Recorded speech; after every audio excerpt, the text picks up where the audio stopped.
দেখেন সাম্রাজ্যবাদী ঘাঁটি দিছে মুসলমানদের রাষ্ট্রে, ইরান সহ্য করে নাই, উড়াই দিছে। কথা বলে ঠিক না বেঠে? আবার অনেকে দালালি করে। আমি বলতে চাই যে ইরানের সাথে কার যদি আকীদা দ্বন্দ্ব থাকে আরেক জিনিস, কিন্তু যখন মুসলমানদের লড়াই হবে ইহুদিদের বিরুদ্ধে সব মুসলমান ঐক্যবদ্ধ, হাত তুলে বলো ঠিক না বেঠে? কোনো সব এক কথা হবে। কথা বলে ঠিক?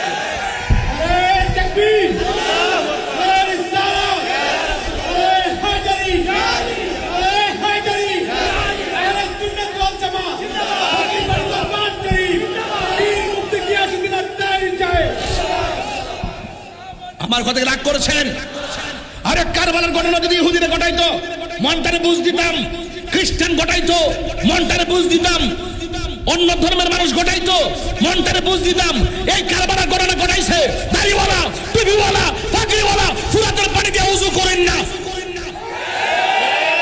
এই যুগে যুগে মুসলমানদের মিশনের সবথেকে বড় ক্ষতি হয়েছে মুনাফিকদের কারণে। কথা বলেন ঠিক না বেঠে? আরে হাত তুলে বলো ঠিক কি না বলো? এই মুনাফিক আছে না নাই বলেন? আরো জোরে আছে না নাই?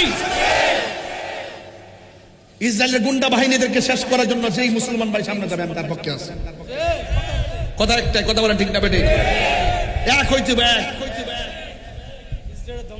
ইসরায়েলের ধ্বংস আমরা চাই কি চাই না? আরো চাই কি চাই না?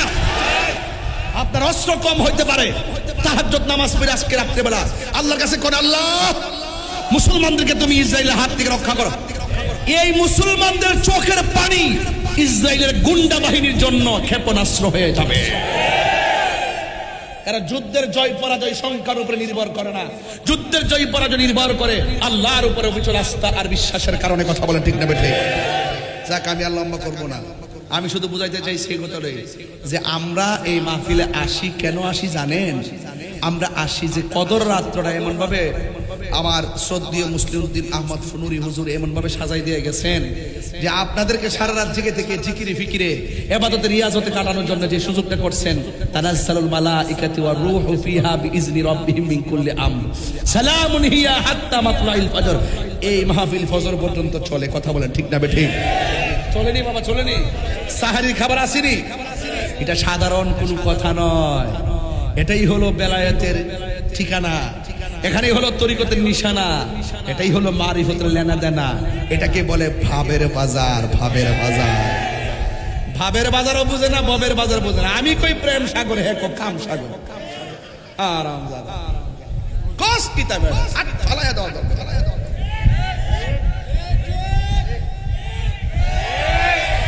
আমরা করি মাজার জিয়ারত, হেতে আমরা পূজা করি। ওকে আংটি ফাস্টা লাগায় উল্টা হাতে তাপড়া মারা দরকার।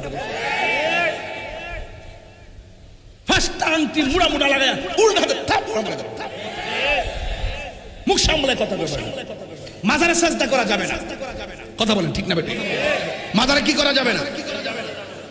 আর সাজদাও চিনে না, বক্তব্য তো চিনে না। মারা সালাম করলো, কান বিলে সাজদা মারছে। আর রোহিঙ্গা কয় কি?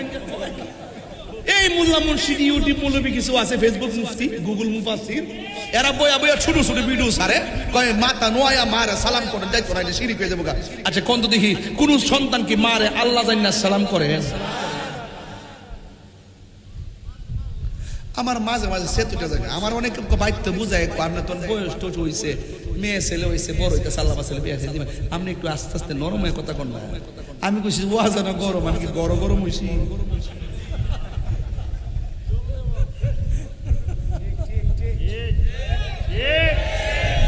আমরা কি মাজারে সাজদা করি না জিয়ারত করি? জিয়ারত করে হারাম না সুন্নাত? এই সুন্নতরে পূজার সঙ্গে তুলনা করলে কি ঈমান থাকবো? খালকাটা কুমির ঢুকাইছে। হ্যাঁ, আশীর্বাদ কিন্তু কখনো অভিশাপ হতে পারে। সবার আশীর্বাদ লাগেন না, কোন আশীর্বাদ কিন্তু তলে তলে অভিশাপের কারণ হতে পারে। যারা বলে মাজার লাথি মেরে ভেঙ্গে দেওয়া দরকার, হের আশীর্বাদ নিয়েন না, নিলে কিন্তু বেজাল হতে পারে। আর ভেঙ্গে না হোক না বলে। আচ্ছা তুই বন্ধ কর যে ওটা বুঝা।